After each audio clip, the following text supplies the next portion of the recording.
এক নং সজ্জব্বর ইউনিয়নে এম.এ. আজিজ নেতা দুর্দিনে কান্ডারি কি বলতেছে আপনারা মনোযোগ সহকারে শুনুন। আমি তার সাথে একমত। আপনারা সবাই কমেন্টে বলে যাবেন আর ভিডিওটা বেশি বেশি করে শেয়ার করে দিবেন। সবাই ভালো থাকবেন, সুস্থ থাকবেন। আল্লাহ হাফেজ। আমাদের চাইতে বড় বিএনপি আছে, কারণ যে আমার সাথে আমার থেকে বয়সে বড় আমার তো একদিন আগে দল করেন না, অবশ্যই তাকে আমি সম্মান শ্রদ্ধা করবো, কিন্তু আমার দুর্দিনে সে ছিল কিনা সেটাই তো দেখার বিষয় নাকি। আমরা যে আজকে আমাদের ফারুক সহ আমাদের অনেকে মামলা হামলার শিকার হয়েছে, আমরা তো কারণে রাখি চলে যাই না। যতটুকু পাচ্ছি অর্থ দিয়ে হোক, শ্রম দিয়ে হোক, মন দিয়ে হোক, যেখানে যেখানে যেভাবে প্রয়োজন হয়েছে সেভাবে সহযোগিতা করছি। হয় কারোর জন্য বেশি, কারোর জন্য কম, যতটুকু পাচ্ছি পরে গেছি। কিন্তু আজকে যারা আসল বিএনপি আর নকল বিএনপি দাবি করে, আমরা কি হেতা করে হাইছি নি? কারণ হেতারা যদি আমরা যাই বড্ডা বিএনপি দাবি করে, আমরা কি হেতা করে এনে রাখুন না? গ্যারেন্টি সবাই মতো হইতো না, ইনশাআল্লাহ ইনশাআল্লাহ কিছু হবে। তবে আমরা চাচ্ছি যে আমাদের দলের ভিতরে কোনো বিভাজন না হোক। আপনি দলে আসছেন, বেশ ভালো কথা। আপনি 8 বছর ছিলেন না, 7 বছর ছিলেন না। যারা 7 বছর আগে আপনার আগে ছিল, মামলা খাইছে, হামলা খাইছে, তারা আপনার সামনে থাকুক, আপনি পিছনে থাকেন। গ্লানিটা আপনি টানি আসেন না, আসার পরেই তো আপনি সামনে আসবেন। এখন এই 7 বছর আপনার একটা গ্যাপ হয়েছে না, এই 7 বছর কে পূরণ করবে? এই 7টা বছর কে পূরণ করবে? যারা ছিল না তারাই তো পূরণ করে আসতে হবে। আমাদের এই এলাকাটাতে দীর্ঘ আপনাদের বিবেকের কাছে আমি প্রশ্ন রাখি গেলাম, যেটা হচ্ছে যে আমি আজ যে দেশে কিছু হইলাম না, কিছু চাইও না। আমি চাই যে আপনাদের কাছে একটা জিনিস ভিক্ষা যাবে, সেটা হচ্ছে আমার নেতা আলহাজ মোহাম্মদ শাহজাহান সাহেবের জন্য একটা করে ধানের শীষের ভোট, আমি ভোট ভিক্ষা চাইব। তবে উনি প্রার্থী না, মনে করতে হবে আমরা যারা এই এলাকায় ওনার কর্মী, আমরা সবাই এক একজন এক একটা প্রার্থী।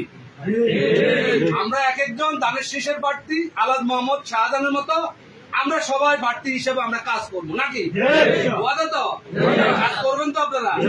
আমরা এইটুকুই চাই, আমার নেতা যদি এমপি হিসাবে এই আসনে নির্বাচিত হয়, আমরা ইনশাল্লাহ আশা রাখতে পারি আমার নেতা কিন্তু মন্ত্রী হবে ইনশাল্লাহ। কেউ হুম্মারা সোম্মারা তারা জরিক থাকতো না, কারণ আজকে যারা মাইজিতে গেছেন অতীতে 2-1টা প্রোগ্রাম দেখছেন, একটা লোকের আমি দেখি যত লোক প্রোগ্রামের মাঝে থাকে, একটা লোকের মুখের উপরে নামেন কুত্তা আগে দিচ্ছে, আপনারা কেউ দেখছেন? মুখ বেজার সুতরাং আপনারা ফলো করে রাখেন, যার ভিতরে কোরআনের ভাষা, কোরআনের ভাষা, যার ভিতরে বিন্দু মাত্র হিংসা কাজ করে তার জীবনে কখনো চালে কালি আসবো না। নাকি আমি মিথ্যা বলতেছি? হিংসা করে আমাদের নেতাকে আমরা ইনশাল্লাহ দেখিয়ে দিব আগামী এই জাতীয় নির্বাচনে। আমাদের বিশ্বাস ইনশাল্লাহ আমার নেতা সুবর্ণচরে 50,000 অধিক ভোট আমার নেতা জয় করবে ইনশাল্লাহ। প্রমাণ করবো আগামী জাতীয় নির্বাচনে। তবে এখন থেকে কাজ করতে হবে। আমি অল্প কিছুক্ষণ আগে আমাদের এক ছোট ভাইয়ের মোবাইলে কথা বলছি যে আমরা তসবিগণে মানুষের হাতের মধ্যে 20 কর পর্যন্ত, 20 করের উপরে কি কইতে পারেনি? আমরা 17 পর্যন্ত গনিয়ে লেছি, আর কত রয়েছে? 3 পর্যন্ত। আমাদেরকে আগের মতো আমরা 5 আগস্টের পরে আমাদের কোন লোক কারো উপরে অন্যায় অত্যাচার নির্যাতন করছে? কারো জায়গা জমি দখল করছে? আমাদের নাম বেশি কারো 10 টাকা নিছে? আমি আজ নিছি, আমাদের ইউনিয়ন সভাপতি সেক্রেটারি নিছে। তাহলে আমরা তো ক্লিন আছি। এটা তো বলতে পারবেন যে আমরা যাদের সাথে থাকি, রাজনীতি করি, যাদেরকে আমরা নেতা মানি, এটারা কোনোদিন কারো পকেট চলাই খানো, কারো তো সালিশ করে দিব টিয়ে নিছি নি, জামানত দিছি নি। সুতরাং আঙ্গ গাত্তি কাদা আছে নি? আমরাও গাত তো কাদা নাই না, আঙ্গ গাত বলতে পারবেন যে আমরা খারাপ লোকের হিসেবে রাজনীতি করি না। আমাদের যে নেতা, আমাদের নেতা ইনশাল্লাহ খারাপ রাজনীতি করে না, খারাপ লোকের প্রশ্রয় দেয় না।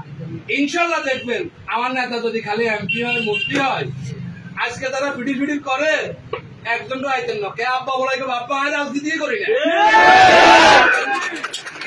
বলবে। একটু ধৈর্য ধরেন, বললাম না 17 শেষ 3 আছে, এই 3টা শেষ হওয়া পর্যন্ত সবার ভিতরে ধৈর্য থাকতে হবে। আমাদেরকে কেউ মারবো, পিটবো, আমাদেরকে যাই করুক, আমরা কিন্তু আপাতত কোনো সাউন্ড করবো না। কত পর্যন্ত? 20-এর পরে আমরা ইনশাল্লাহ আমাদের সাথে যে যাই করে আমরা সকল কিছু আমাদের অন্তরে আছে। এই পর্যন্ত কি এলাকায় কি কোন একটা মামলা